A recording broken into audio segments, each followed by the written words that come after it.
chiq u yerdan. Senga yordam bergani keldim. Ha, bu yerdamiding? Men qanchadan beri qidirayotgandim seni. Nima uchun o'zingni bunchalik qattiq yashirding? Qani bo'l, chiq u yerdan. Senga yordam berish uchun keldim. Qanday topding meni deysanmi? Albatta duolaring orqasidan yurgan holda topdim.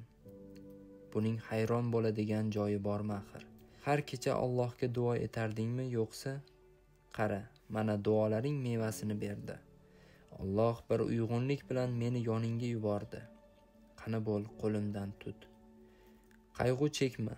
Sen onaning oq sutidek halol sevgansan. Art u ko'z yoshlaringni. Hali ham top-tozasan axir. Agar buni bilganlarida boshlariga ko'tarardilar seni. Bunday qorong'iliklarda o'tirishga loyiq emassan. Qani bo'l, ko'p ham nozlanma endi. Nima, bir noloyiq insonni deb hayotingdan voz kechmoqchimisan? Shu qadar qadrsizmisan o'zing uchun? Albatta yo'q. Va buni seni shunday deb o'ylaganlarga isbotlashing shart. Endi o'zingni qo'lga ol. Ich-ichingdan bismillah de va bajarolmaysan deganlar uchun ham yana bir bora urinib ko'r. Sen mensiz baxtli bo'lolmaysan deganlari sababli ham baxtli bo'lishga intil. Sendan hech nima chiqmaydi deganlariga pushaymon qilish uchun ham o'z hayoting uchun kurash. Seni ojiz deb biladiganlarga bunday emasligini isbotla. Ishon menga, muvaffaqiyat qozonganlarning hammasiga o'z kuchi bilan erishganlarning sendan ortiq joyi yo'q. Faqatgina ular sendan ko'proq ishladilar va bu yo'lda ko'proq kurashdilar. Bor yo'g'i shu. Bu qo'lingdan keladi. Ha, o'z hayotingni yangidan boshlay olasan.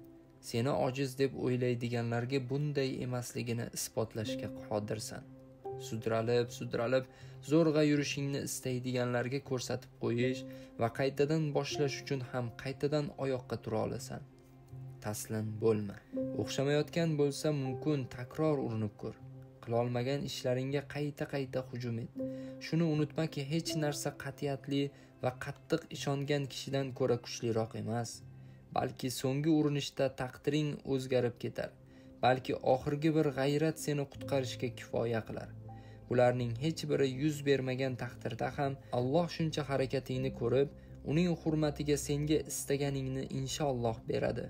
Unutma, senga yordam beradigan biror narsa bo'lsa, u ham ishonchingdir. Allohga har duo qilganingda, ishongan holda qo'lingni yuraging ustiga har qo'yganingda yo'lingdagi g'ovlar birin-ketin bartaraf etilayotganiga va sen uchun yanada baxtli onlar tayyorlab qo'yilayotganiga ishonishdan to'xtama. Bu ishonching sa'y-harakating bilan birlashganda uddasidan chiqa olmaydigan hech narsa yo'qligiga umuman shubha qilma. Qani bo'l endi. O'zing uchun kurashish tomon olg'a. Umid istayapman deysanmi yoki bir ishorami? Menga bu satrlarni yozdirgan zot sening bularni o'qishingni bilardi, to'g'rimi? Ko'rmayapsanmi axir? Alloh umuman tanimaganing bir kishi vositasida senga madad berayotir. Buni sezmayapsanmi?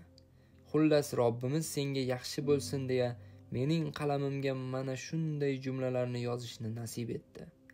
Sen uchun bundan ortiq yana qanaqa ishora kerak axir?